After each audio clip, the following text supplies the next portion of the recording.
Are we red light? Okay, there we go. Hello, my name is Brian Michael Bendis. I am a writer who lives here in Portland, Oregon for the last 20 years. I am the co-creator of Miles Morales and Jessica Jones, done right here in Portland, Oregon. And I am honored to be talking to the next mayor of Portland. Sarah, thank you for joining me to talk today. I was First of all, I'm just excited about 20 minutes of uninterrupted adult conversation. That's not something I've been able to conjure in my personal life. So I'm grateful just for that present. But I was eager to talk to you because I've been watching all of your conversations, particularly our friend Kelly Sue DeConnick, who partnered us up today. And I recommend watching that excellent conversation. I want to follow up on one of the things you talked about, which is a big deal, I think, for the city and a big deal just in general, is when Kelly Sue asked you what you've been reading, you picked up a couple of books. One was A Feminist for the 99%, and another was a book on Afrofuturism. And I immediately started a golf clap because as someone who deals in science fiction and other worlds and the multiverse, I spend a lot of time not on this planet, which is a great gift. I spend a lot of time in Metropolis lately, the actual world of tomorrow. So it has forced me to think hopeful thoughts sometimes on days where they're not available in the real world. And when you picked up that book on Afrofuturism, I was like, all right, here's a woman who is literally planning 2 steps past where we are, which is so what we need. I'm startled more don't do it. And you're gonna laugh. I was thinking of what was the last politician I saw eagerly reading about the future, looking for ideas, and I think it was Jeb Bartlett on the West Wing. So you're in good headspace. Now, please re-describe what attracts you to that fiction, because that's kind of where I wanted to take it. Sure. And we have to give a nod to our grandmother here in Portland, Ursula K. Le Guin, right? For her magnificent inclusive futures that she created, which were gender inclusive with great class inquiries, climate resilience, and peaceful solutions to our most pressing problems. So I really have to admit that when it comes to Portland Dreamers, we are all indebted to her for the gift that she's given us with her wisdom. I can't consume her writing with enough admiration, if that's possible. You savor it like a nice wine or a delicious soup. When I have been teaching my class at the Wayfinding Academy, which is called Citizenship and Futures, and I know that the term citizenship is quite contested, but what we do is really talk about why belonging is a factor of how we deal with governance issues and who gets to belong and who doesn't, and how we define citizenship. But at the base of that course is a lot of introductory reading about utopianism. And what does it mean to not only dream the future? So often there's dystopian futures that are presented to us as critiques, whether you want to talk Blade Runner, or Mad Max. But these utopian visions, I believe, are a collective dreaming around what the good is, what is the ideal. And there's been so much talk in Portland about the white supremacist legacy here and that own insidious utopianism. But what would it mean for us to actually come back together in dreaming about a future that was inclusive and sustainable, in which our prosperity was shared, in which people's needs were met, in which we could realize our innate talents and capacity, and even our own dreams? And so I've thought that part of citizenship is the collective dreaming. It's volunteering to come together into the public realm, into that shared space, and say, this is what we believe the future should look like. And for Portland, we're in the midst of this conversation right now with the Black Lives Matter movement, of us saying Black lives will be central to Portland's future, and this will be how we rebuild from our past, and this reckoning and this reconciliation. As you know, as narratives unfold, these reckonings come time and again, and we have to grapple with them, and hopefully on the other side we come out better than when we went into them. And space and urban environments, you know, too, the city is its own character in so much of our futurist exploration, whether they're on this planet or other planets, and imagining how we as humans settle together, what our work looks like, how we move about. All of those things Portlanders have been pretty adept at dreaming into being in the past, but imagine what that dream is going to look like for the future. I try to stay pretty engaged in that. So those students at Wayfinding, they actually are assigned to read Octavia's Brood, which is an anthology, and they have to write their own chapter. They are, one of their final assignments is to write their own. Oh, I might steal that. That's a good. I teach at Portland State. Oh, do you? Yeah. Oh, wonderful. State with my friend David Walker. Yes. So that's that's an amazing text because the students just consume it rabidly. But then having them challenged to write their own chapter of what they would include in that anthology is really great too. So that's a bit of my background and how I came to think about that, how that fits into being mayor. No, I do. I think it does. And I think that's a missing component in a lot of people's campaigns and a lot of people's visions for, you know, particularly in times like this where the moments are on fire. So of course you have to focus on the moment, but it's got to be focused towards where we're headed, and we're not headed towards back to the way it was. We're headed towards a new normal, no matter what.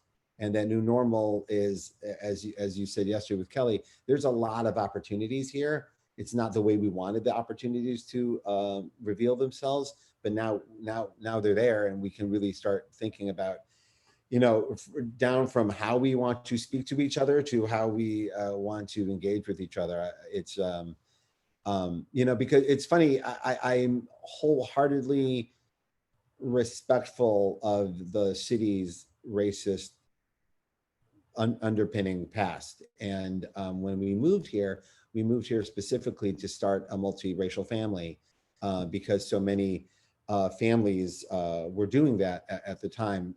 Some blended, some with adoption. My family were multiracial and have two of my daughters are adopted, and we were part of a very, very large adoption community here in the city, filled with cities of many, many shapes and sizes. So it's always, to me, been the weird struggle that Portland is building towards the more multicultural shapes of families, while at the same time struggling, reckoning with its past. It's a weird mix, and it feels that in reality, the families are winning the battle of that. Like there's so much of transformation going on in the city that I wonder if that's the struggle that we're about to enter this new phase of the city, and this is like the last battle for it or something. I don't know. For sure. I mean, over half of the youth in Portland Public Schools are non-white. I mean, the city, I don't like when they say, oh, Portland's the whitest city in America. Portland's in deep transformation right now, demographically. I mean, the trick is how we tap into the energy of pluralism and multiculturalism and make sure that we're centering our economic development and our urban development around the potential in that diversity. As you know, it's such a driving creative force for a community. And just so I'm very clear, we're very aware Portland's got a lot of stuff it has to do to work on this, but all the pieces are in place, and sometimes they're not talked about because we're in such a struggle right now. I mean, but hard times when you surface that, when we center voices who've been marginalized, when we are really building the future around reckoning, again, that reckoning. It's why the truth and reconciliation processes were so important post-apartheid. I mean, you can't just continue to sweep away the past. I had a conversation with some folks from the arts community yesterday, even about how will our museums respond? What will our public art look like? What happens as we replace the statues of the so-called, dead white men that have stood on pedestal after pedestal, not just around the city, but around this nation for centuries? Not only where do those go as archives of the past, but what replaces them, and what will that conversation look like for us? And where are the new arts, the museums and cultural spaces that we can invest in as part of the storytelling, right? That's amazing. Art was such a big part of the healing part of this summer for the city, as immediately everything turned into a beautiful mural describing how we feel. And it was so helpful to my daughter specifically. I spend a lot of time just imagining being 13, growing up in this, and how I felt at that time. And having everyone express themselves so beautifully downtown was deeply helpful to my family. We're not alone. We're all feeling this. That's what art does. And it can't be ignored or denied, and sometimes does. While things are in a struggle, people forget about themselves, forget about their mental health, forget about they and struggle even more so. So it'll be nice to see how these voices amplify in the coming year. Those panels are actually, I think, what started us on that path, because they said, okay, so where are these going to be curated and displayed in perpetuity for our city? I mean, what a turning point for Portland, and what an interesting position we've held in the global imagination, even though, and this is again where fantasy and reality diverge, but which narrative wins at the end of the day, as Trump and his people who lean into their antiquated and harmful tropes versus the people who are fighting for justice, and how that clash has played out on the national stage against these images that are quite gratuitous and yet not false. So we have an interesting time here to reclaim our story, even from those false narratives, and paint together the story of our future. And there are artists here. I talked with one man from August Wilson Red Door Project, who works with one-man shows around criminal justice and policing and reforms there. And he presents those to policymakers, judges, executives and law enforcement, and just how we're going to tap into that cultural component as we do this challenging work is so critical. But Portland, I believe, again, you and I are on the same page about us being poised to be quite masterful as it unfolds. Yeah, I'm excited because you brought up right in the beginning. Portland has a deep cultural I moved here and I was surrounded by powerful voices. I mean, a lot of people who follow me know that Portland is a comic book mecca. There's like literally dozens, if not hundreds, of working comic book professionals, some of who have built very significant parts of our culture right here as small business owners. It's one of those things that's magical about us. And part of that DNA, I think, will make us part of the next conversation of where we're headed in the positive direction. Again, that's why I was so excited when I saw you really like almost studying where we're headed, and that's really beautiful to me. So yeah, I had this really unique experience. I was on television. I went on Seth Meyers, and he had just done like 40 minutes of just the world's coming to an end comedy. And then I came on to promote a book called Legion of Superheroes, which takes place 1,000 years in the future. And I said, it takes place 1,000 years in the future. And the audience, without the applause sign, they were so excited that there was future. You just said future. There will be a few. That was the first time they'd heard anyone acknowledge that there might be one. So it made me, I think about that this entire year. Because our audience, our neighbors, all worrying about that, what that future is, and it just that the fact that deep down people were like even worried about it was where I think we as storytellers and as community leaders really need to focus our attention on keeping that hope alive. And not to be too economizing about it, but one of the things that I've talked about in my economic development plan and my recovery plan is the role that this industry can play in Portland's economic future. The artists and creatives who create content, both digital and analog, it's something, I mean, digital publishing is huge here. We can actually see these as something that's relatively recession proof. Netflix has not been struggling during the pandemic. All right. What does it mean for us to make sure that our young people have pipelines to opportunity through this industry? Not just comics, but digital publishing, arts, illustration, film and television production, so many things where we can actually be tapping into our existing talent, growing an industry, making sure that it's inclusive and that our young people have pathways to opportunity here. I actually see this as a growing field in Portland City and region. Yeah, absolutely. Well, Sarah, I hope you will take some time this weekend for your own mental health. I can't even imagine how this weekend feels. Are you handling it? I'm breathing through it because it's one of those things. Winning is going to be hard.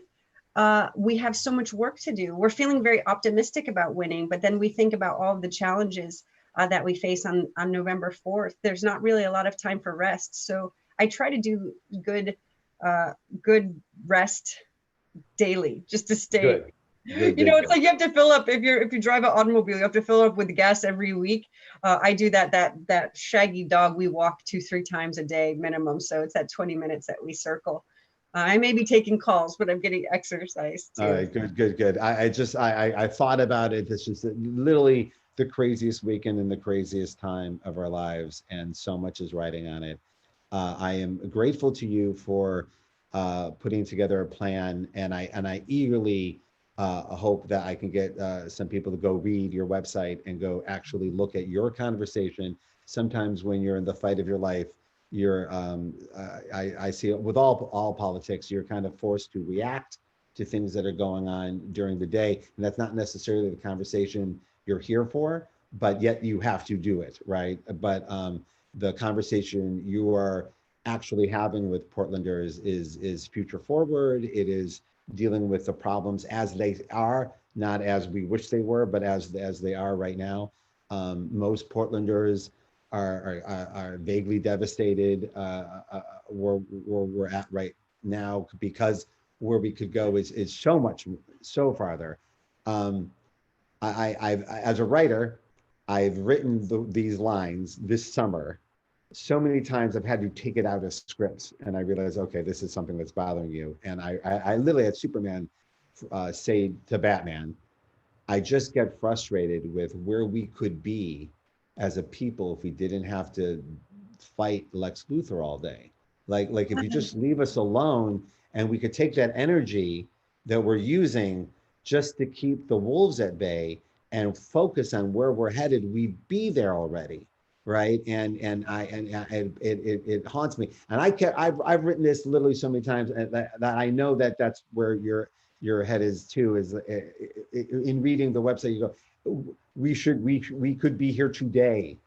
And I just wanted to say I was grateful to see someone raise their hand to lead who has that kind of plan involved. So that's why I wanted to come here and endorse you. I've never endorsed anybody before, but I wanted to add my voice to the very excellent list of people who have endorsed you this week. And I hope I can get some people who wouldn't normally vote to get out there and vote, because it is time. It is time to raise your voice. It is time to be heard, and we don't have another choice. We gotta do this. We gotta get in there and fight. Put our collective power, dreaming that better future into being. And I'll just add, first of all, thank you very much for that and for the lovely conversation. And if folks have any further questions, there's a undecided voter hotline. Yes. At 2020.com/hotline, where people can call between 11 and 7 and talk with people on my team. Sometimes they even throw the phone over to me if the questions are a little too tough, and talk through your thoughts about the future of the city and why your vote matters. And then also, if people are already convinced, don't hesitate to be one of those people on the phones. So at sarah2020.com/volunteer, we have people phone banking all the way up, I think just about until 6 or 7 p.m. on election day. Trying to remind people to turn in their ballots, letting them know where they can turn them in, organizing pickups and drop-offs, whatever we need to get those votes from your hand into the count. So don't sit this one out. Thank you very much. And you said before that volunteering is literally the #1 thing people can do this weekend. Yeah, we're not even taking any more money. We've Right. hit the fundraising cap. It's volunteering is the most important thing you can do. And also just word of mouth like you're doing. Text 5 friends and say, hey, have you thought about voting? And if you haven't decided already, Sarah's a pretty good choice for our city moving forward. And I will tell you, on a very selfishly, just doing this feels good. It feels good. To help. It makes you feel part of it. So get in there if you're struggling. Get me on your Twitter and we'll talk to your friends this way. It's not ideal. It'd be nice if we could be face to face and hugging each other and you know, being joyful together. But for now, we'll stay COVID safe and hope we get on to the other side of this pandemic really damn soon, because it's not good. Sarah, good luck and premature congratulations. And I hope everything goes the way we want it to go. All right. It was a pleasure talking with you. Thank you so much. So much. Thank you. Bye-bye.